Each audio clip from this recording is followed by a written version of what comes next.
Hello and welcome to my presentation on my tournament. I have decided to make life hard on myself and I created a tournament for the sport of Quidditch.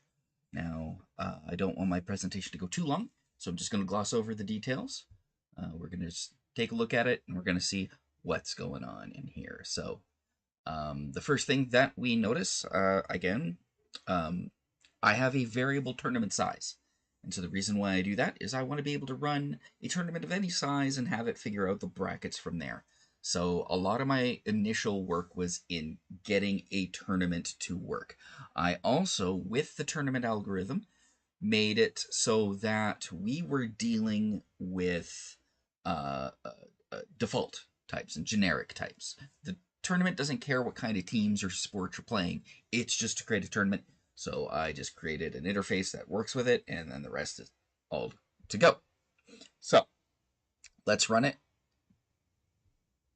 And so what it does is it starts off by pointing out the four or however many teams that are involved. In this run, we've got Chelsea Saliva with 2 beaters, 3 chasers, a keeper, and a seeker, and so on and so forth. And it presents that all the names are randomly generated. I can add to or subtract from the last and first name list. It's all in the code. It's easy to do. So in the first sport, it's the Chelsea Saliva versus the French Lick Fish Sticks. That is going to be hard to pronounce. I hope they do not win. And so we go through here, and it describes how a bunch of them are just getting beaten around by the bludger. This is a brutal sport. Eventually, it does go too long, so it's gone down to a tiebreaker, and it just automatically assumes one team catches the snitch. Because if we don't, it can go for a long time. This is Quidditch. This has no set time, so I had to have it as a cutoff in order to maintain my sanity. And the Chelsea Saliva won the first round. Next, we go after the Chilliwack Men with Brooms versus the French Lick Rhetoric Fregeries. Don't ask. And yeah, it also goes long and no one caught the snitch, so it eventually went to the Chilliwack Men with Brooms. So then we have the final match between the Chelsea Saliva and the Chilliwack Men with Brooms, and it turns out their seekers aren't that good because they're not catching the snitch. But at the end, the winner was the Chilliwack Men with Brooms, and that's how it goes. Now, sometimes they'll be really short because the seeker will catch the snitch really quickly. In these cases, though, their snitches are kind of bad. I wish I could have showcased one where the snitch was good. In fact, I can just do that right now if we do that because it is all random. They have random skills. We can see here versus in the French Lick Men with Brooms versus the Chelsea Mighty Ducks. Concrete Stake captured the snitch like right away for an easy, quick win. And we can see sometimes it does not go so well. With the London Men with Brooms, wow, there's a lot of men with brooms. And then in the Mighty Ducks versus that Concrete Stake, best seeker just snatches it immediately again. That's just sometimes how this works. So, players have randomized skill, and they do translate in here, and I'll get into exactly how that works in a sec. So, with the tournament, it basically asks the team, tells the team, all right, I got this other team here. Which one of you is going to win? And then the team goes, oh, okay, I can tell you that.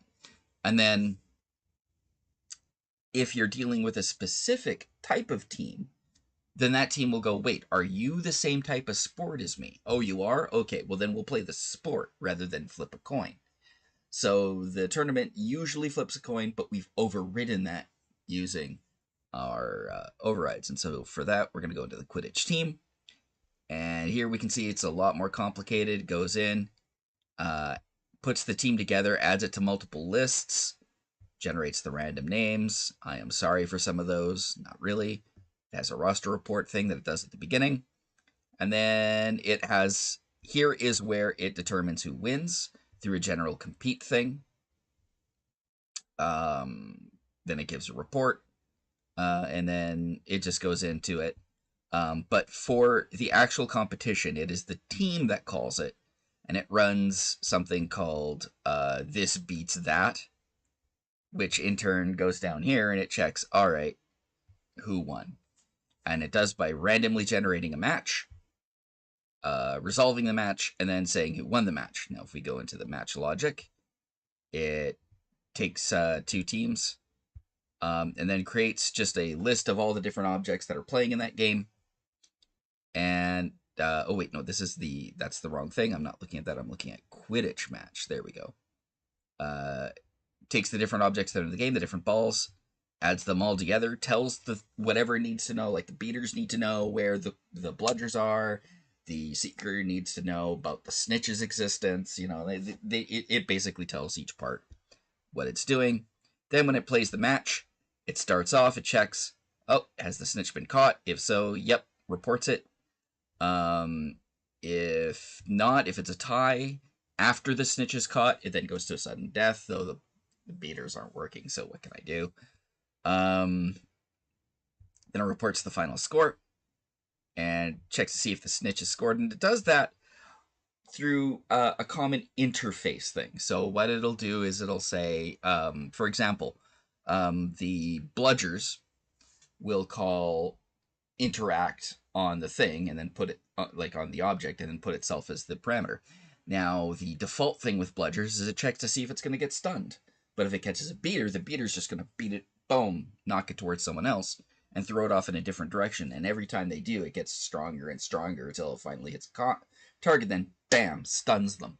And a stunned unit won't move, which means that they can't go after the quaffle, they can't go after this, they can't go after that.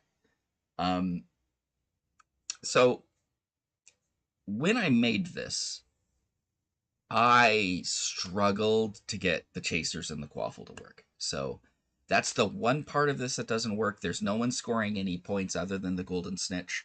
I do not know exactly what's wrong with it right now, but it is what it is. You got to get it in. You got to get it in. So if I were to add to this, I would probably add more stats for like times, beaters, beat, bludgeon, and stuff like that. Put stats in there. But the important part was getting the core game logic to work, especially with the golden snitch, because that's the most important part of the game, as anyone who's read the books can tell you. And I mean, you either caught it or you're not, so there's not a lot of stats to track. I would probably I have started to put in support for, but I haven't quite realized it yet. I would actually put in a model of a 3-dimensional thing and have vision and this and that. And you can see the backbones of that are put in this. But for the purposes of the simulation, I haven't done it. And then with that, you can then model it as graphical. So you could actually have the players flying around.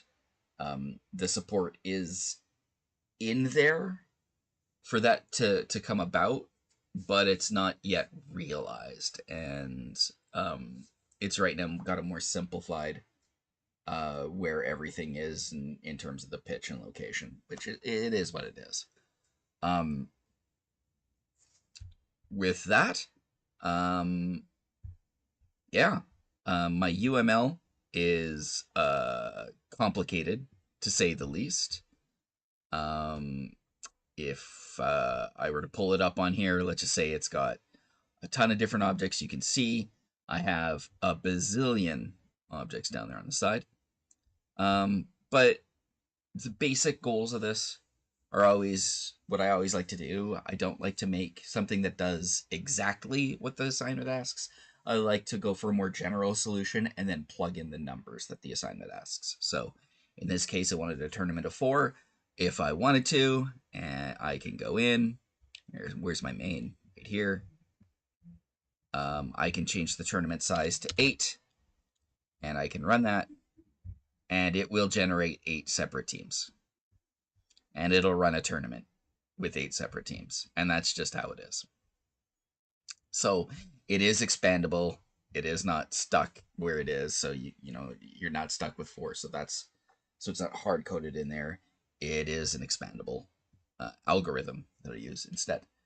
And I like the idea of just making a general tournament skeleton and making that the basis of everything rather than a more rigid structure. And yeah, that's that. And we'll see how it goes. And have a nice day. If you have any other questions, feel free to ask them. Sorry I couldn't come in today, but bus is gonna bust, and I got no control over that. All right, you guys have a gooder. Bye bye.